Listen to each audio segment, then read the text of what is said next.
Assalamualaikum warahmatullahi wabarakatuh. Perkenalkan, saya Asniar Bari, Prodi Ilmu Al-Quran dan Tafsir. Di sini saya akan menjelaskan tentang pemikiran Muhammad Yunan Yusuf. Adapun biografi Muhammad Yunan Yusuf. Muhammad Yunan Yusuf lahir pada tanggal 19 Januari 1949 di Pasar Sorkam, Sibolga, Tapanuli, Tengah Sumatera Utara. Ayahnya bernama Muhammad Yusuf Tanjung dan ibunya bernama Haji Siti Hamina.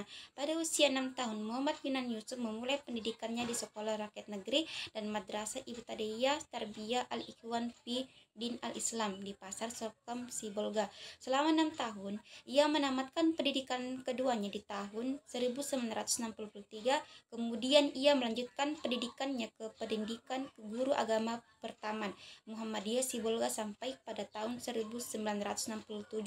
Sejak tahun 1989, dia diangkat sebagai tenaga edukatif Fakultas Usuluddin Jakarta, dan pada tahun 1984 ia mendapatkan kesempatan tugas belajar untuk program S2 yang diselesaikannya melalui jalur non-tesis pada tahun 1986.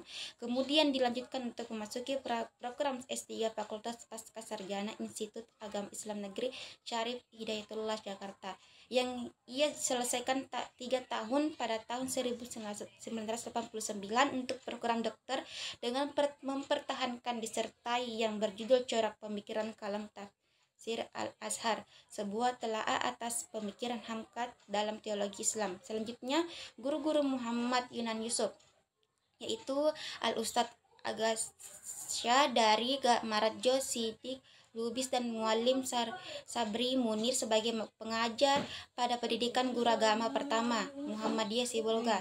Selanjutnya, Buya Haji Harun Ma'ani, seorang direktur Kuliyatul Mubalighin Muhammadiyah Padang Panjang, Sumatera Barat. Selanjutnya, Abdul Malik bin Abdul Karim Amrullah Buya Hamkam, Muhammad Quraisyibab Sihab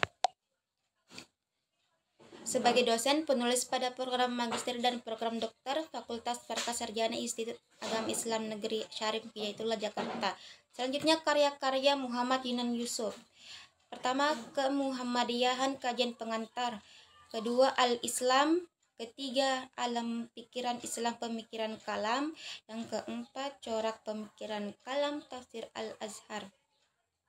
Yang kelima, Teologi Muhammadiyah. Nah, selanjutnya pemikiran Muhammad Yunan Yusuf. Muhammad Yunan Yusuf memiliki salah satu karya tafsir yang berjudul Khuluqun Azim, Budi Pekerti yang Agung, yang diambil dari Quran Surah Al-Qalam ayat 4. Pilihan ini ditentukan berdasarkan tema general yang termasuk dalam Surah Al-Qalam ayat 8, Al-Muzammil ayat 9, dan Al-Mudassir ayat 10, di mana 3 surah ini membahas tentang sosok Nabi Muhammad secara detail sebagai seorang yang terpilih untuk menyampaikan nilai-nilai Al-Quran kepada seluruh umat.